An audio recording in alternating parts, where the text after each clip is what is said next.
नमस्कार प्रिय मित्रों, सुस्वागतम, अभिनंदन है आप सभी का हमारे YouTube चैनल गुरुदेव एस्ट्रोलॉजी में।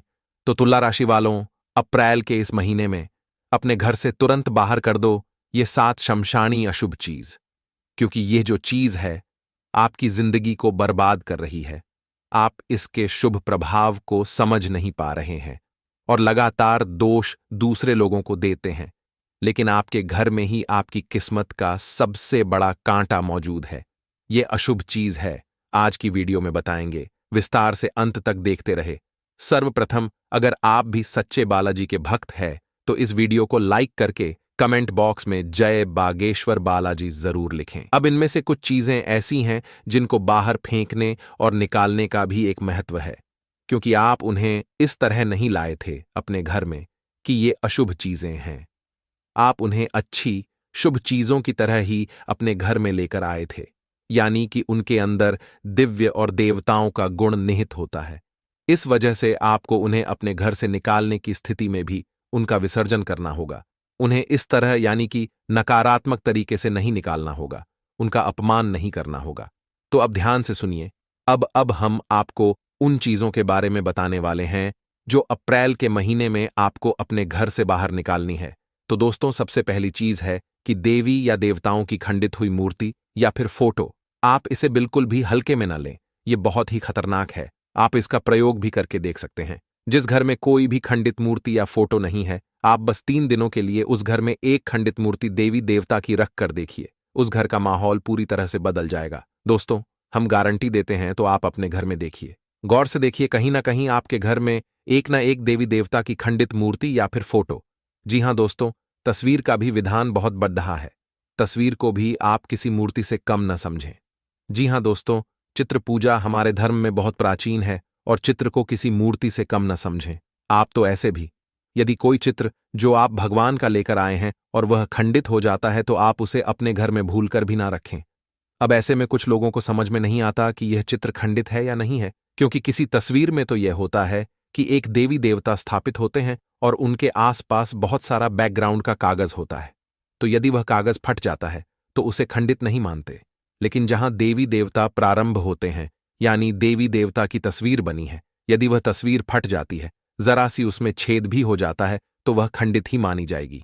तो ऐसे में आपको अपने घर से इन चीजों को तुरंत निकाल देना है, यानी कि खंडित मूर्ति और खंडित तस्वीर। अब आपको क्या करना है, इन्हें निकालकर फेंकना नहीं है, क्योंकि यह दिव्य शक्तियों का प्रतीक है। आप इनका अपमान कर देंगे तब भी आपका जीवन बर्बाद हो जाएगा। तो आपको इन्हें किसी थैले में भरकर रख लेना है और बहते हुए जल में प्रवाहित करना है। यही सर्वोत्तम समाधान होता है और कहीं भी आप इसका कोई समाधान निकाल नहीं सकते हैं। जहां भी आप जो भी करेंगे, दिव्य शक्तियों का अपमान हो जाएगा, निरादर हो जाएगा, तो इन्हें आपको विसर्जन ही करना होगा। तो आप इंतजार करें, समय निकालें और चुन चुनकर अपने घर से जो खंडित मूर्तियां हैं, फोटो हैं, तस्वीर हैं भगवान की, उन्हें एक जगह एकत्रित करने के बाद किसी बहते हुए जल में प्रवाहित कर लें। और दोस्तों, हम आपको गारंटी देते हैं कि आप इस काम को आज करिए और कल से ही आप इसका अंतर अपने जीवन में महसूस करिए। दोस्तों, आपके घर का माहौल बहुत ही तेजी से, चमत्कारी गति से बदल जाएगा। अब इसी के साथ साथ दूसरी चीजें भी हैं, कुछ इन्हें भी आपको ध्यान से समझना होगा। ध्यान से सुने। महाभारत काल की कोई भी चित्र या तस्वीर जिसमें कि युद्ध लड्ढा जा रहा हो, जी हां दोस्तों, युद्ध लड्ढाते हुए समय की कोई भी तस्वीर, कोई भी चित्र आपको अपने घर में नहीं रखना है। भगवान नटराज की मूर्ति आपको अपने घर में नहीं रखना है। ताजमहल का चित्र आपको अपने घर में नहीं रखना है।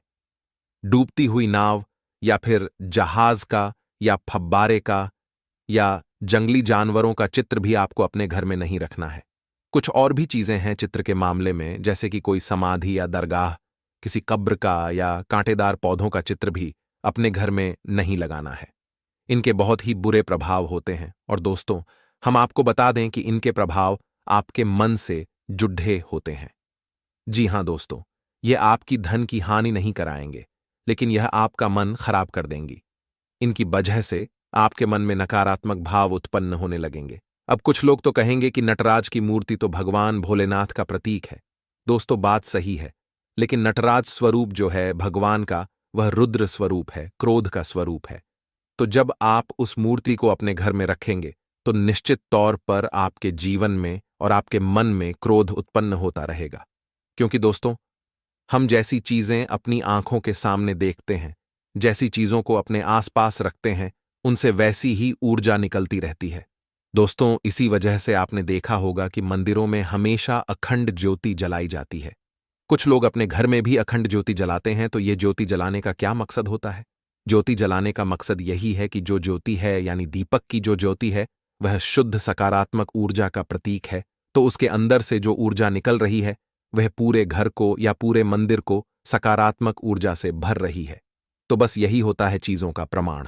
आप इन बातों को हमारे कहने से एक बार मान कर देखिए। अपने घर में आप तलाशिए और ढूंढिए। अगर आपको ये चीजें मिलें तो आप इन्हें बाहर निकाल कर देखिए, आपको चमत्कारी परिणाम दिखाई देंगे। दोस्तों, लेकिन हम आपको फिर भी यह कह रहे हैं कि जिन चीजों का संबंध दिव्य शक्तियों से है, यानी देवी देवताओं से है, उन्हें आपको विसर्जित ही करना है। उन्हें आप डस्टबिन में न फेंक दें, घर के बाहर न फेंक दें, अन्यथा आप अपने लिए मुसीबत ही मोल ले लेंगे। जी हां दोस्तों, आपका जीवन बर्बाद भी हो सकता है। जी हां दोस्तों, इसी से जुड़ा हुआ हम आपको एक किस्सा सुनाते हैं। एक जातक हैं जो कि हमसे संपर्क में रहते हैं। उनके जीवन की कहानी है कि उनके व्यापार में अचानक से उनको इतना नुकसान होने लगा, इतनी परेशानियां आने लगीं कि हर छोटी छोटी बात में एक नई मुसीबत खड़ी हो जाया करे और उनका हाल बुरा हो गया। 4 से 5 दिनों में ही उनकी स्थिति इतनी बुरी हो गई कि उनकी जहां बिक्री पहले हजारों रुपए में होती थी, वहीं अब कुछ 800 में ही उनकी बिक्री सिमट कर रह गई। ग्राहक उनकी दुकान पर रुकना ही नहीं चाहते थे। ऐसा लगता था जैसे कि कोई भयानक दोष उनके ऊपर लग चुका है। दोस्तों, उनका मन भी बहुत अशांत और बेचैन सा रहने लगा था। तो उन्होंने जब हमसे संपर्क किया तो यह स्थिति उन्होंने हमसे बताई। तो हमने उनसे लंबी चर्चा की, क्योंकि इस तरह आसान नहीं होता चीजों को पता लगा पाना कि कमी कहां हुई है, गलती कहां पर हुई है। पहला ध्यान तो जाता है कि किसी प्रकार की तांत्रिक क्रिया के ऊपर, लेकिन इसके कोई संकेत उनके ऊपर दिखाई नहीं दे रहे थे। तो फिर जब हमने चर्चा की तो उन्होंने बताया कि उनके घर में सफाई का कार्य हुआ था और इसी सफाई के कार्य में माता लक्ष्मी की एक मूर्ति थी। जी हां दोस्तों, जो दीपावली की पूजा में वह लेकर सजावटी सामान के तौर पर लेकर आए थे, वह गिर गई थी और फूट गई थी। उन्होंने उस मूर्ति को उठाकर घर के डस्टबिन में डाल दिया था। बस उन्होंने इतना सा किया था और इतना सा करने से ही माता लक्ष्मी उनसे इतनी क्रोधित हो गईं, इतनी रुष्ट हो गई कि उनका व्यापार मात्र कुछ दिनों में ही तहस नहस और बर्बाद हो गया। इसके बाद हमने उनको उस मूर्ति को निकलवाकर डस्टबिन से और सही तरीके से विधि विधान के साथ विसर्जन करने की सलाह दी और उसके बाद हमने कुछ विशेष पूजा पाठ और कुछ गुप्त उपाय भी बताए, जिसके बाद उनके जीवन में फिर से सारी चीजें व्यवस्थित होने लगीं। लेकिन दोस्तों, इस घटना को हुए अभी बहुत अधिक समय भी नहीं गुजरा था कि इतना सारा उनके जीवन में अस्त व्यस्तता आ गई। तो अब आप समझिए कि कितना बुरा प्रभाव हो सकता है। ऊर्जाओं को यदि आपने नकारात्मक बना लिया जानबूझकर, तो भूल से भी ये गलती मत कर देना। जिन चीजों का संबंध दिव्य शक्ति से होता है, उन्हें आपको सही तरीके से विसर्जित करना होगा, अन्यथा इसका कोई भी उपचार नहीं है। इसी के साथ साथ आपको अपने घर की छत भी देखनी चाहिए। आपके घर की छत पर यदि गंदगी रहती है, कचरा रहता है, या आप उसे अपना टूटा फूटा सामान इकट्ठा करने की जगह के तौर पर इस्तेमाल करते हैं, तो आप ऐसा न करें। दोस्तों, यह बहुत ही गलत होगा। आप अपने घर की छत की साफ सफाई रखें, अन्यथा आपका राहु खराब हो जाएगा और आपके दिमाग को पूरी तरह से यह भटका कर रख देगा, आपका लक्ष्य पर से ध्यान हटा देगा। जी हां दोस्तों, ऐसा आपको भूलकर भी नहीं करना है। और ठीक इसी प्रकार आपको यह भी देखना है कि आपके घर में जो जूते चप्पल वगैरह हैं, वे फटे टूटे तो नहीं हैं, बहुत ज्यादा घिसे हुए या पुराने तो नहीं हैं। यदि ऐसे हैं तो आपको उन्हें पूरी तरह से बदल देना चाहिए। पुराने जूतों को फेंक देना चाहिए। किसी को पहनने के लिए नहीं देना है। दोस्तों, किसी को दान नहीं देना है। यदि आपको दान देना है तो नए जूते खरीद कर दीजिए, तभी आपको उसके शुभ परिणाम प्राप्त होंगे। अन्यथा फटे पुराने जूतों को तो फेंकना ही सर्वोत्तम समाधान होता है। तो ये तो कुछ छोटी छोटी चीजें हैं। अब ध्यान से सुने। तीसरी चीज जिसके बारे में लोगों का कभी ध्यान ही नहीं जाता है। जी हां दोस्तों, लोग सजावटी सामान के तौर पर घर में तरह तरह के पेड़ पौधे लगाते हैं। अब इनमें ध्यान से देखें कि कुछ पौधे ऐसे होते हैं जो कांटेदार होते हैं। जी हां दोस्तों, कांटेदार पौधों को आपको भूल कर भी अपने घर में नहीं लगाना है, अन्यथा आपके घर में क्लेश और नकारात्मकता का वास निश्चित तौर पर हो जाएगा। दोस्तों, जाने अनजाने में आप लगातार कुछ गलतियां दोहराते चले आ रहे हैं। उन गलतियों को आपको रोकना बहुत अधिक अनिवार्य है। हम आपको बता दें कि कुछ ऐसी बातें होती हैं जो हमेशा गुप्त होती हैं, लोगों को पता नहीं होती हैं, लेकिन जिन लोगों को इन बातों के बारे में पता चल जाता है, यानी कि सही ज्ञान मिल जाता है, उन लोगों का जीवन पूरी तरह से बदल जाता है। उनकी सारी दुविधाएं, सारे कष्ट, सारी पीड़ाएं समाप्त हो जाती हैं। और हम जानते हैं कि आप पिछले कुछ समय से कुछ ज्यादा ही चिंताओं से ग्रस्त हैं। आप कुछ ज्यादा ही सोच विचार में खोए रहते हैं और स्थिति यह बन गई है कि आपका शरीर एकदम ढीला, कमजोर सा होता जा रहा है और आपकी आंतरिक ऊर्जा कम होती जा रही है। या यूं कहें कि आपका मनोबल नीचे गिरता जा रहा है और आत्मविश्वास में कमी आती जा रही है और इस वजह से आपका काम भी प्रभावित हो रहा है। लेकिन आप इस बात का अंदाजा नहीं लगा पा रहे हैं, हालांकि आपको पता है कि आपकी वजह से ही आपके काम में परेशानियां आ रही हैं। आपके इस आलस भरे रवैये की वजह से ही आपका काम पिछड़ रहा है और आप मेहनत भी करना चाहते हैं, लेकिन कुछ ऐसी नकारात्मक शक्तियां हैं जो आपको आगे बढ़ने नहीं दे रही हैं। आप जो मन में विचार करते हैं वह कार्य आपको करने नहीं दे रहे हैं। लेकिन हम आपको बता दें कि आपकी ग्रहों की चाल में कोई परेशानी नहीं है। आपकी ग्रहों की जो स्थिति बन रही है वह सर्वोत्तम नहीं है तो बुरी भी नहीं है, सामान्य स्थिति है। तो आपके मन में जो नकारात्मकता है, जो कि आपके मन में एक अनजाना सा डर है, वह किस वजह से है? तो दोस्तों, इसका बड़ा कारण यह है कि आपके आसपास कोई ऐसी चीजें हैं जो कि नकारात्मक ऊर्जा को उत्सर्जित कर रही हैं और उसी नकारात्मक ऊर्जा की वजह से आपके जीवन में और आपके मन में भी नकारात्मकता का वास हो गया है। यही जो निगेटिव ऊर्जा है, नकारात्मक ऊर्जा है, यह आपको आलसी बना रही है और आपके मन में एक अनजाना सा डर, भय और चिंता का वास करवा रही है। तो आपको क्या करना है? सबसे पहला काम कि आपको इन 3 चीजों से मुक्ति प्राप्त करनी है। तो दोस्तों, वीडियो में बने रहिए हमारे साथ।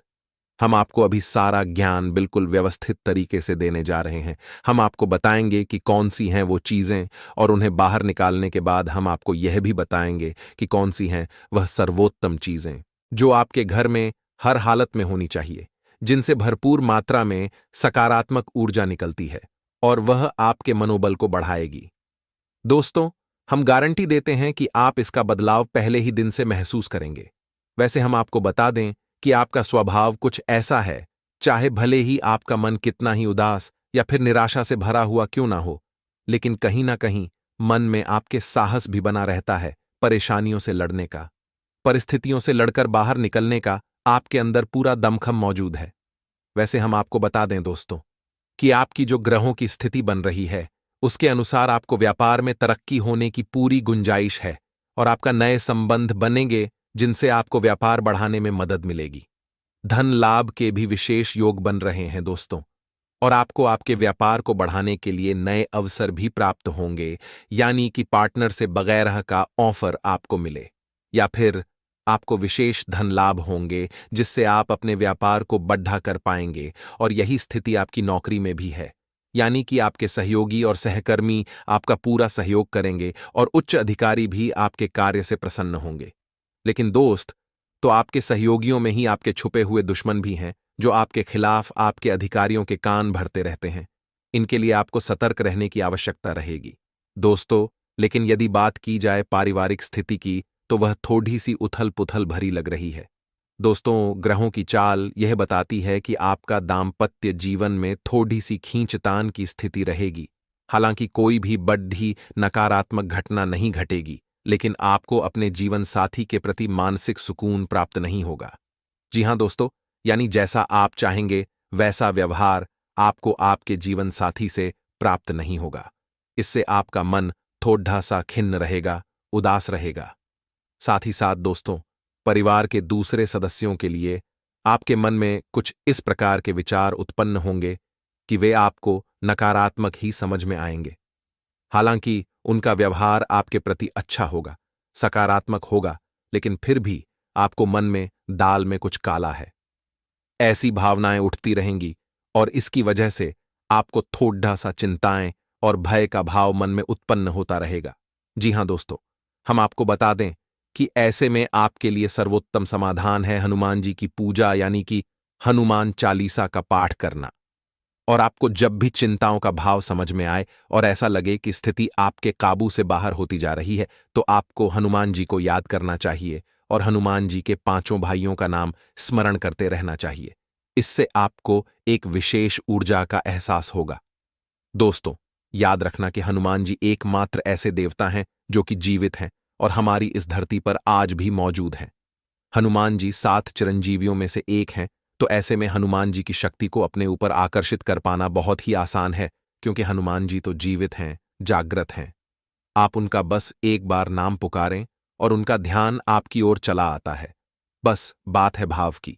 तो ऐसे में आपको जब भी मन में चिंताओं का भाव लगे, आपको बेचैनी का एहसास हो, तो आपको हनुमान जी को याद करना चाहिए और न केवल हनुमान जी को बल्कि उनके पांचों भाइयों को भी स्मरण कर लेना चाहिए।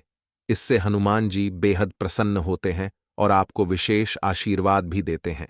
आइए एक महत्वपूर्ण उपाय के बारे में चर्चा कर लेते हैं। दुकान, व्यापारिक स्थल या किसी प्रतिष्ठान में कोई ना कोई समस्या बनी रहती है या फिर कारोबार में अच्छी वृद्धि नहीं हो रही है, तो काले कपड़े में फिटकरी को बांध लें और फिर उसके मेन गेट पर टांग दें। ऐसा करने से कार्यस्थल पर धीरे धीरे सभी समस्याएं खत्म होने लगेंगी और बरकत भी होगी। कर्ज की समस्या परेशान है और महंगाई में आमदनी कम लग रही है, तो तंत्र शास्त्र का यह टोटका अवश्य करें। इसके लिए आप एक पान के पत्ते पर थोड़ी सी फिटकरी और सिंदूर को बांध लें और फिर शाम के समय पीपल के पेड़ के नीचे किसी बड़े पत्थर से इसको दबा दें। ध्यान रहे कि ऐसा करते समय कोई आपको देखे ना। यह उपाय आपको 3 बुधवार लगातार करना है। ऐसा करने से धीरे धीरे धन संबंधित समस्याओं से मुक्ति मिल जाएगी और परिवार की समस्याएं भी दूर हो जाएंगी। साथ दोस्तों, आपको बता दें, समाधान आपको जरूर मिलेगा, लेकिन आपको कुछ चीजों का ध्यान रखना होगा, जिससे कि बिना सोचे समझे आप किसी गलत काम में ना फट जाएं। ये सप्ताह दोस्तों, मानसिक रूप से आप काफी अच्छा महसूस करेंगे। अंदर से दोस्तों, आपको बहुत अच्छा लगेगा। आपके भीतर कोई तनाव, कोई परेशानी नहीं रहेगी। आप बहुत खुश इस सप्ताह में महसूस करेंगे। शादीशुदा जीवन में आपकी लाइफ काफी रोमांटिक रहेगी। यदि पार्टनर के साथ मनमुटाव चल रहा था, तो इस सप्ताह में आपके बीच की कड़वाहट कम होगी और आप एक दूसरे के प्रति और ज्यादा नजदीक आएंगे और करीब आएंगे और आपकी परेशानियां दूर होंगी। आर्थिक स्थिति को मजबूत बनाने के लिए कुछ नई चीज आपको सोचनी होगी, कुछ नए कार्य आपको ढूंढने होंगे। जी हां दोस्तों, अलग अलग जगह से पैसा आएगा तो आप जीवन में बहुत जल्द आगे बढ़ पाएंगे। एक ही कमाई के आसार प्राप्त निर्माण ना रहे, अलग अलग जगह से धन प्राप्त करने की सोच, तो आप जीवन में अच्छे से तीर भक्ति से आगे बढ़ पाएंगे। साथ ही दोस्तों, यह समय आपको अपने रिश्तों को थोड़ा छुपाकर, थोड़ा बचाकर रखना है। लोगों के सामने अपने राज ना उगले। जी हां दोस्तों, अनजान लोगों के सामने यदि आप अपने जीवन की बातें लेकर आओगे, तो लोग आपकी उन चीजों का फायदा उठाएंगे। इसीलिए अनजान लोगों के सामने अपने जीवन के राज आप ना आने दें। दोस्तों, आज कार्यक्षेत्र का भाग्य आपके साथ चल रहा है और आपके पास काफी परियोजनाएं हैं। फिर भी आज एक नया अवसर आपको मिल सकता है, जो कि आपके करियर के लिए काफी अच्छा रह सकता है। यह आपके कार्यक्षेत्र में आप पर अधिक जिम्मेदारी डालेगा। आप थोड़ा बदलाव चाहेंगे। आपको यह अवसर कार्यालय के भीतर उपलब्ध हो सकता है। इसके बारे में किसी भी जानकारी के प्रति सचेत रहे। हालांकि आपका वेतन उतना ही रहेगा। आज आप खुद को अधिक समर्पित अनुभव करेंगे और सारा लंबित काम निपटा लेंगे। यह सारा काम खत्म करके आपको एक तरह की संतुष्टि मिलेगी, जिसे आपके अन्य करीबी भी नोट करेंगे। इसका नतीजा यह होगा कि आपको घर और कार्यस्थल दोनों ही जगह अधिक सराहना मिलेगी। आपका दिमाग आज बहुत सक्रिय है। आप विचारों और प्रेरणा से भरे हुए हैं। आपके दिमाग में निरंतर नई योजनाएं आती रहेंगी। आप उनके बारे में बहुत आसानी से सोच भी पाएंगे और उन्हें कार्यान्वित भी कर पाएंगे।